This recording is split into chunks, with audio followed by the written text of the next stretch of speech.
नमस्कार, मैं हूं गोविंद पंतराजू और आप देख रहे हैं द फ्री प्रेस का कार्यक्रम आपकी बात। आपकी बात में आज हम बात करेंगे केंद्र सरकार द्वारा कल घोषित मेडिकल के स्नातक और परास्नातक एडमिशन्स के लिए केंद्रीय कोटे में जो आरक्षण के नए नियम लागू किए गए हैं उनकी बात। किस तरह से ये आरक्षण समाज के किन वर्गों को प्रभावित करेगा, मेडिकल में जो छात्र जो अपने इसको कैरियर बनाने की कोशिश करते हैं उनके लिए इसके क्या मायने होंगे और इसके राजनीतिक मायने क्या हैं, क्यों इस तरह से ऐसे वक्त पर केंद्र सरकार इस तरह से इस कानून को लाई है, इस नई व्यवस्था को, आरक्षण की नई व्यवस्था को लेकर आई है। इन मुद्दों पर बात करने के लिए हमारे साथ मौजूद हैं वरिष्ठ पत्रकार आलोक जोशी, वरिष्ठ पत्रकार शरद प्रधान और केंद्र सरकार में सीएमओ के पद पर रहे डॉक्टर अजय कुमार सिन्हा, जो इस वक्त भी एक कार्डियोलॉजिस्ट की तरह लखनऊ में लोगों की सेवा कर रहे हैं। सबसे पहले आलोक, हम आपसे बात शुरू करना चाहते हैं। ये जो मुद्दा केंद्रीय कोटे में नीट में जो केंद्रीय जो कोटा है उसमें आरक्षण की जो नई व्यवस्था कल से सरकार ने शुरू की है और जिसमें ये दावा किया गया है कि ये इसी वर्ष से ये इसको लागू माना जाएगा, यानी कि इसी वर्ष से इस आरक्षण का लाभ लोगों को दिया जाएगा। और ये आरक्षण ओबीसी के लिए 27% और इकोनॉमिकली वीकर सेक्शन जो आर्थिक रूप से कमजोर वर्ग है उनके लिए 10% ये आरक्षण होगा। यानी कि एक तरह से जो लोग, जो गैर आरक्षित वर्ग के लोग केंद्रीय कोटे से देश भर के मेडिकल कॉलेजों में जो स्थान पाने की आकांक्षा रखते थे, उनके हितों पर भी कहीं एक तरह से इस नए कोटे की वजह से जो सामान्य वर्ग के छात्र हैं उनके हितों पर भी थोड़ी इससे चोट निश्चित तौर पर पहुंचेगी। लेकिन जो राजनीतिक तौर पर देखा जाए, केंद्र सरकार लगातार ओबीसी जो वर्ग है देश में उसको अपने एक नए वोट बैंक के तौर पर, एक अपने खास वोट बैंक के तौर पर तैयार करने की कोशिश कर रही है। और जब हम देखते हैं कि केंद्र सरकार में भी इस वक्त ओबीसी कोटे के जो मंत्री हैं उनकी 27 उनकी संख्या हो गई है, तो कहीं न कहीं ये दिखता है कि एक खास वर्ग को सरकार प्रभावित करने की कोशिश कर रही है। और उत्तर प्रदेश में क्योंकि अब बिल्कुल चुनावी वर्ष की शुरुआत हो चुकी है और इसलिए इस जो फैसला है केंद्र सरकार का, इसको ये माना जा रहा है कि एक तरह से जो उत्तर प्रदेश के चुनाव हैं मुख्य रूप से इनको ध्यान में रख के ये फैसला लिया गया है, क्योंकि उत्तर प्रदेश के साथ जिन राज्यों में, उत्तराखंड या हिमाचल में जहां ये चुनाव होने हैं, वहां पर स्थितियां ऐसी नहीं हैं, जो ओबीसी जो वर्ग है उसकी संख्या इतनी ज्यादा नहीं है, इसलिए सबसे ज्यादा उत्तर प्रदेश में इसका प्रभाव पड़ेगा। तो आलोक, क्या हम आपसे ये समझना चाहते हैं कि क्या वाकई में आपको लगता है कि ये जो फैसला लिया गया है ये पूरी तरह से चुनावी राजनीति के लिहाज से, वोट बैंक को साधने के लिहाज से लिया गया है? देखिए, फैसला तो गोविंद जी, सबसे पहले ये स्पष्ट होना चाहिए कि ये फैसला इस सरकार ने लिया है, ऐसा मामला नहीं है कि इस सरकार ने अपनी इच्छा से फैसला लिया है। हालांकि कल जिस वक्त ये ऐलान आया है तब से अब तक इस बात को इस अंदाज में प्रोजेक्ट करने की कोशिश हो रही है कि इस सरकार ने ओबीसी वर्ग की भलाई के लिए ये फैसला किया है और साथ में उन्होंने कि भाई सवर्ण और अगड़े पिछड़े नाराज ना हो, तो बाकी वर्गों के आर्थिक रूप से पिछड़े लोगों के लिए भी 10% का एक कोटा इसमें जोड़ दिया है, जो मांग बहुत समय से कहा जाता है कि चल रही है। हालांकि वो मांग कहाँ चल रही है, कौन लोग उसके लिए आंदोलन कर रहे थे, ये आज तक हमको नहीं दिखाई पड़ा है। लेकिन ये जो फैसला है ओबीसी की 27% सीटों का, ये मुख्य रूप से तमिलनाडु सरकार का दबाव है इसके पीछे, और वो इस मामले को लेकर अदालत में गई हुई है और अदालत से वो तमिलनाडु मद्रास हाईकोर्ट से अपने पक्ष में उसने फैसला ले लिया था कि ये कोटा लागू करना पड़ेगा। होता क्या है, हर राज्य की कुछ मेडिकल सीटें केंद्र के कोटे में चली जाती हैं, तो जो राज्य में तो अपने अपने रिजर्वेशन आपको पता ही है, सबने लागू कर रखे हैं, और ये जो सीटें केंद्र के कोटे में आती हैं जिनको बाद में केंद्र बांटता है अलग अलग राज्यों में, जिसके लिए अखिल भारतीय कोटा कहलाता है ये, इसमें ये रिजर्वेशन बहुत समय पहले से, यानी 1984 से इस पे नहीं चल रहा था। उसको लेकर ये विवाद था। वो विवाद अदालत में यहाँ तक पहुंचा कि मद्रास हाईकोर्ट ने आदेश दिया कि आपको ये देना होगा, केंद्र सरकार जब सुप्रीम कोर्ट गई तो सुप्रीम कोर्ट ने कह दिया कि नहीं, ये फैसला हाई कोर्ट ही करेगा, इस मामले में हम नहीं पड़ेंगे। उसके बावजूद केंद्र सरकार ने इसको लागू नहीं किया। तो अब तमिलनाडु की सरकार, M.K. स्टालिन पिछले दिनों दिल्ली आए थे, तब भी उन्होंने बात उठाई थी और उन्होंने मद्रास हाई कोर्ट में अपील लगाई कि साहब ये कंटेम्प्ट का मामला बनता है, आपने कह दिया है, आपका हुक्म हो गया है, सुप्रीम कोर्ट ने भी आपके पास भेज दिया है, इसके बावजूद ये सरकार मान नहीं रही है, तो अब आप कंटेम्प्ट का केस करिए। तो यहाँ ये परिस्थिति अदालत में चल रही थी। इस बैकग्राउंड में ये ऐलान हुआ है, इस बात को ध्यान रखिए। लेकिन कल से इस बात का जबरदस्त जम के प्रचार हो रहा है इस अंदाज में कि साहब भारतीय जनता पार्टी ने कोई एक बड़ा भारी ट्रम्प कार्ड चल दिया है और अब उत्तर प्रदेश के चुनाव में उसको जबरदस्त फायदा इसका हो सकता है। मुझे लगता है जिन लोगों को इसका लाभ मिलने वाला है उनको इस बात का अंदाजा है कि ये फैसला क्यों, कैसे, किसके दबाव में हुआ है। और आप जो लोग दलित या पिछड़ों की चेतना का प्रतिनिधित्व करते हैं और वो सोशल मीडिया पर खास तौर पे रहते हैं, तो वो एक कैंपेन चला रहे थे पिछले कुछ समय से लगातार कि नीट में 27% ओबीसी कोटा बहाल करो, उसको लागू करो। तो मुझे लगता है इन सारे दबावों में ये फैसला किया गया है। लेकिन ये बात बिल्कुल सही है कि उत्तर प्रदेश में चुनाव होने वाले हैं और इस वक्त देश के जो प्रधानमंत्री हैं खुद को पिछड़ा प्रधानमंत्री बताते हैं, तो वो कोशिश इस बात की जमकर करेंगे और उनकी पार्टी का पूरा संगठन और मशीनरी इस बात में लगेगी कि हमने दिया है और अब आप हमको वोट दीजिए। वो उनको लुभाने का प्रयास इनकी तरफ से है, इसमें कोई शक नहीं है। और यही वजह है कि इनको इसके साथ में जो 10% सवर्णों का या आर्थिक रूप से पिछड़े वर्गों का जो आरक्षण दिया गया है, आर्थिक रूप से कमजोर EWS, इकोनॉमिकली वीकर सेक्शन, वो एक तरह से जो दूसरे मतदाता हैं उनको ये राहत देने के लिए कि भाई हमको अपना दुश्मन मत समझ लेना, आपकी तरफ भी हमने कुछ दिया। बिल्कुल बिल्कुल, जिस तरह से चीजों को प्रोजेक्ट किया जा रहा है, लेकिन दबाव सिर्फ स्टालिन का या तमिलनाडु की सरकार का था, ये बात नहीं है। दबाव तो मध्य प्रदेश से भी था, दबाव बिहार से भी बहुत ज्यादा इस मामले को लेकर दबाव है। और 1986 से जो केंद्रीय कोटे की व्यवस्था हुई थी, जिसके तहत हर राज्य की MBBS में 15% और PG स्नातकोत्तर जो कक्षाएं हैं, MS MD आदि, उनके लिए 50% मेडिकल सीटों की व्यवस्था इस कोटे में की गई थी। और ये व्यवस्था काफी समय से, जैसा आपने कहा कि ये आरक्षण लागू नहीं किया जा रहा था, 2007 में सुप्रीम कोर्ट का एक आदेश था। उसके बाद जो केंद्र की उस समय की सरकार थी, UPA की, उसने एक कानून बनाया था। लेकिन उस कानून के बाद भी SC जो वर्ग है उसको 15% और ST वर्ग को 7.5% आरक्षण की व्यवस्था हो पाई थी। और OBC का मामला तब भी खटाई में ही पड़ा था और लंबे समय तक इस मामले को लेकर अनेक तरह से मांगे होती रही, अनेक तरह से बातें इसको लेकर की जाती रही। लेकिन जिस तरह से अभी इसको लागू करने की बात की गई है, इसकी जो टाइमिंग है, उससे इसके जो दीर्घकालीन परिणाम होंगे वो खास तौर पर जो लोग आवेदन करता है, जो लोग छात्र हैं, मेडिकल के छात्र हैं, जो केंद्रीय कोटे से एडमिशन के लिए प्रतियोगी परीक्षाएं देते रहे हैं, उन लोगों पर इसका सीधा प्रभाव पड़ने वाला है। और इस वक्त क्योंकि देश में कोरोना की वजह से जो नीट परीक्षाएं थी वो काफी विलंब उनमें हुआ है, कई बार वो टली हैं, कई बार उनकी तारीखें आगे को हुई हैं और लोगों ने जो फॉर्म एक तरह से, जिनको अभी पढ़ाई जिनकी शुरू हो जानी चाहिए थी, वो भी परीक्षा के स्तर पर है, परीक्षा देने के उस पर है। और केंद्र का जो अभी जो व्यवस्था की गई है उसमें ये कहा गया है कि ये इसी सत्र से लागू होगा, यानी कि जिन लोगों ने फॉर्म पहले भरे थे और उनकी परीक्षाएं नहीं हो पाई थी, उन पर भी ये लागू होगा। ये एक तरह से ऐसे प्रतियोगी छात्रों पर बहुत बड़ी मार है, क्योंकि सीटें बहुत कम होती हैं। ये कोटे की संख्या भले ही 50% और 15% हो, लेकिन जो कुल सीटें होती हैं उनकी संख्या बहुत कम होती है और लाखों लोग इसमें आवेदन कर रहे होते हैं।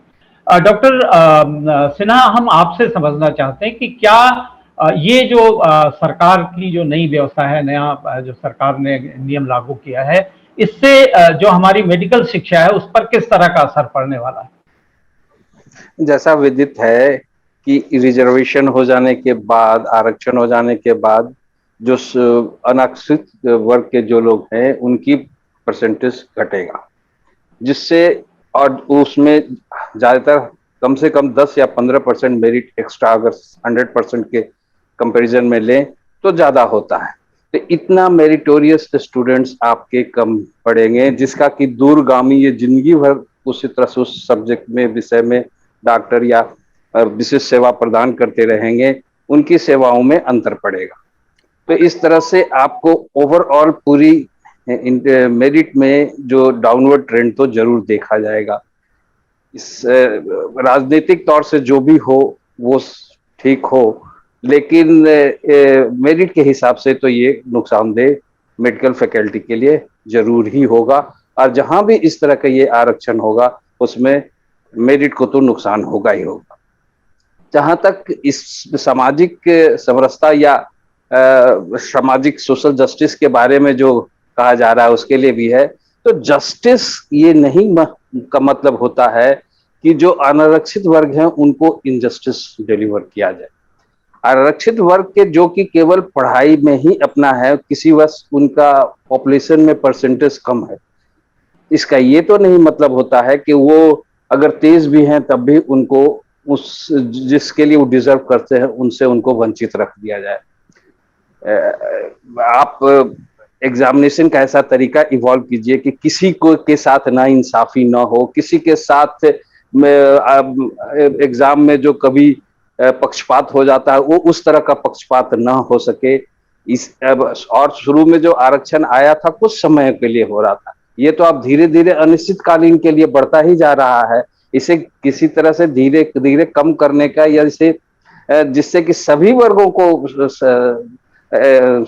सेटिस्फैक्शन हो, इस तरह का जरूर डेवलप करना चाहिए, मेथोडोलॉजी डेवलप करना चाहिए।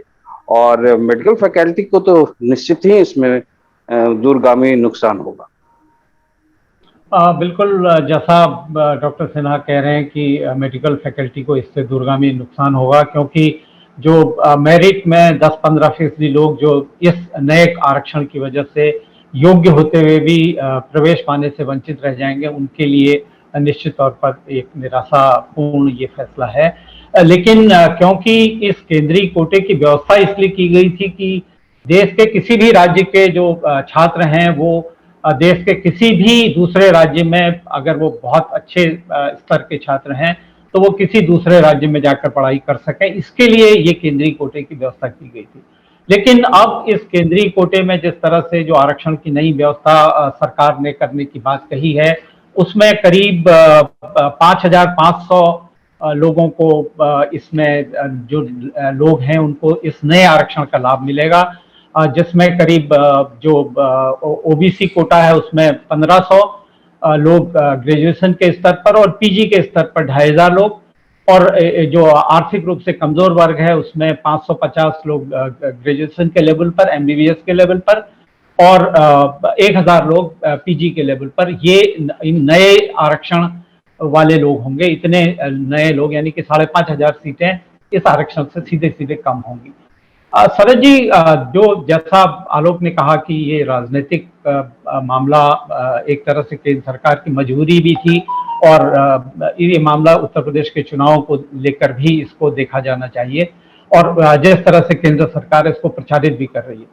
मजबूरी तो केंद्र सरकार थोड़े समय के लिए इसको टाल भी सकती थी, लेकिन जिस तरह से चुनाव को देखते हुए इसकी घोषणा की गई, आपको क्या लगता है उत्तर प्रदेश के संदर्भ में क्या इसको लेकर बीजेपी कोई जो समाजवादी पार्टी और दूसरे राजनीतिक दल हैं जो खास तौर पर ओबीसी की राजनीति करने वाले दल हैं, उनको बड़ी चोट देने की कोशिश कर रही है इसके जरिए?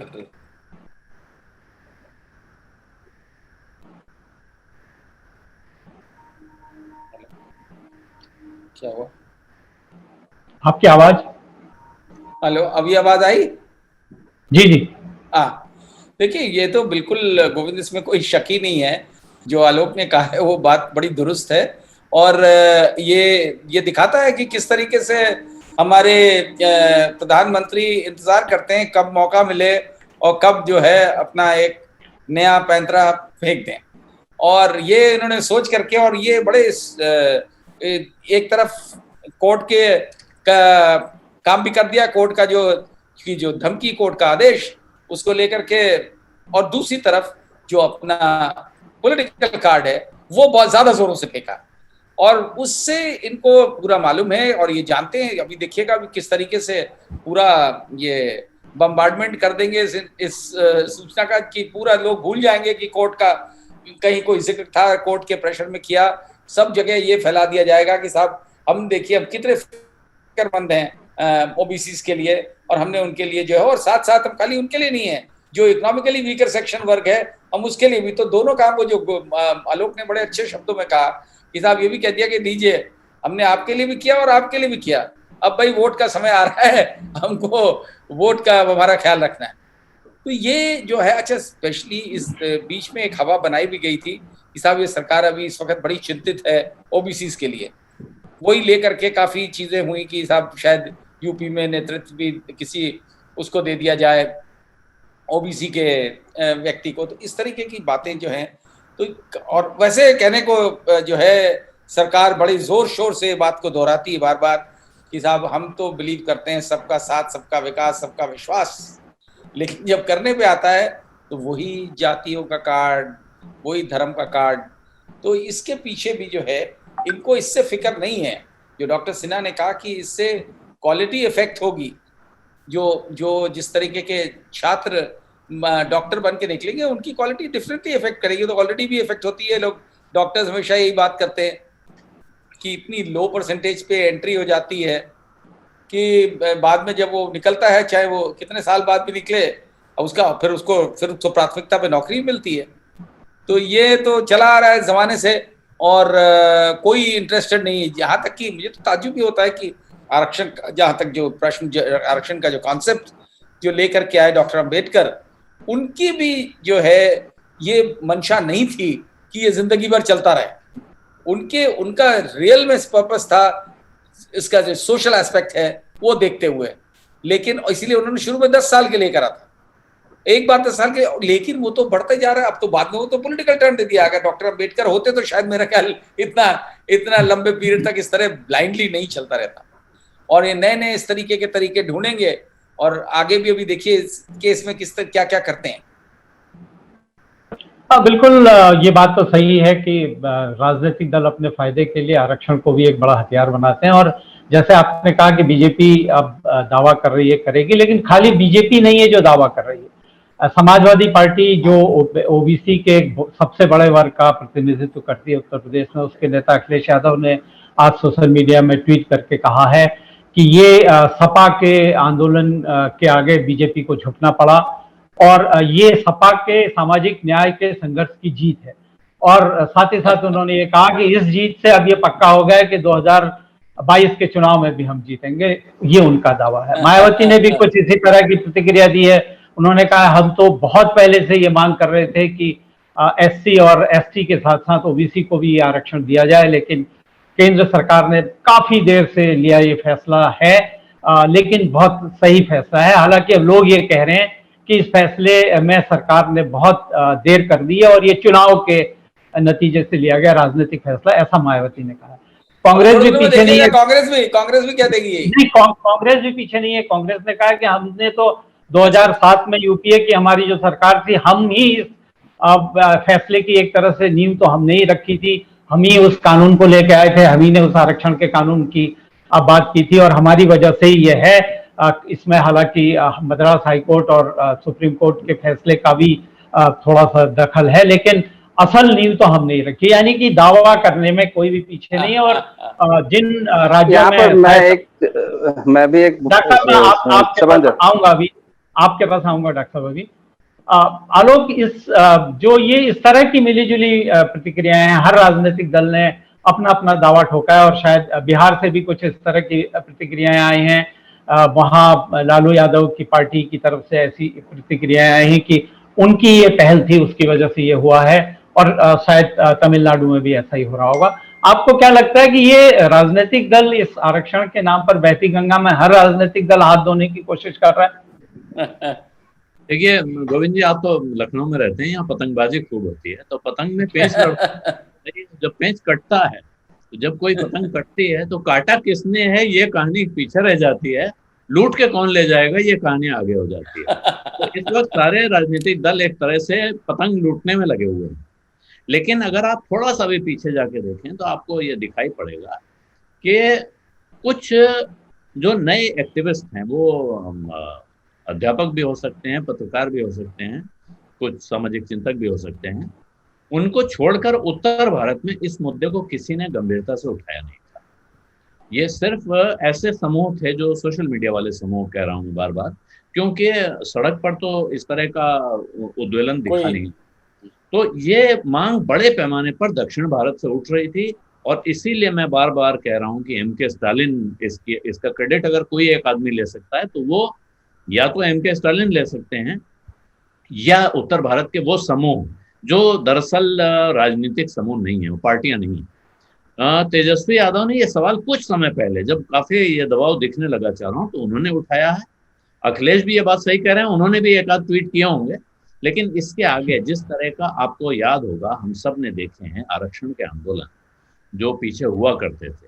जब मंडल पे आरक्षण लागू हुआ था तो अब उसके समर्थन में और उसके विरोध में, दोनों में जिस तरह के प्रचंड आंदोलन हुए थे, वैसा कोई आंदोलन आपको याद आता हो पिछले 5 साल में, 10 साल में, तो बताइए। इसका अर्थ है कि कहीं से अगर मांग उठ रही थी या दबाव पड़ रहा था, वो तो तमिलनाडु सरकार ने दबाव बनाया है, दक्षिण के कुछ और राज्यों से वो दबाव बना है, लेकिन तमिलनाडु ने जम के बनाया। और उस दबाव का महत्व भी है। उस दबाव का महत्व इसलिए है कि तमिलनाडु में मेडिकल एजुकेशन की सीटें बहुत ज्यादा हैं बनिस्बत बिहार अन्य राज्यों के या दूसरे राज्यों के मुकाबले। इसलिए उनका कहना था कि भाई हमारे राज्य में सीटें हैं, आप हमसे ले रहे हो, और हमारा दायित्व है, हमने भी एक कमिटमेंट किया हुआ है, सोशल कमिटमेंट है हमारे यहाँ, तो हम 50% से ऊपर आरक्षण देते हैं, तो हम चाहते हैं कि वही आरक्षण हम दें सबको।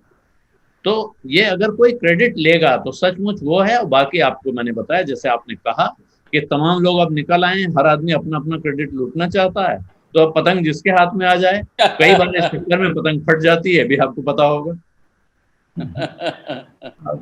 खैर, इसमें तो मामला आरक्षण का है, और मामला कुछ लोगों के लिए ये सीधे एक और चीज गोविंद जी जोड़ूंगा क्योंकि ये देखिए, मेरिट वाला जो सवाल उठता है, ये बहुत ही मिसप्लेस सवाल है, और इसलिए इस बात को हमेशा जब भी ये चर्चा होती है तो ध्यान में रखना चाहिए कि आपको लगता है कि जो मेन कोटे से लोग, जो बिना मेरिट, बिना रिजर्वेशन के जनरल कोटे में डॉक्टर बनते हैं, इंजीनियर बनते हैं, क्या वो खराब ऑपरेशन नहीं करते हैं? क्या उनके बनाए हुए पुल गिरते नहीं है? क्या वो घूसखोर नहीं होते हैं? क्या वो चोर नहीं होते हैं?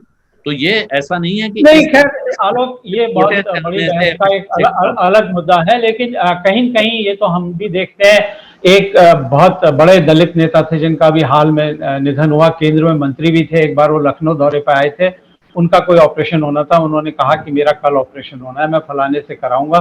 तो किसी पत्रकार ने मजाक में कहा कि भाई आप तो फिर दलित डॉक्टर से ही कराएंगे, तो उन्होंने उसके जवाब में कहा था कि भैया मरना है क्या।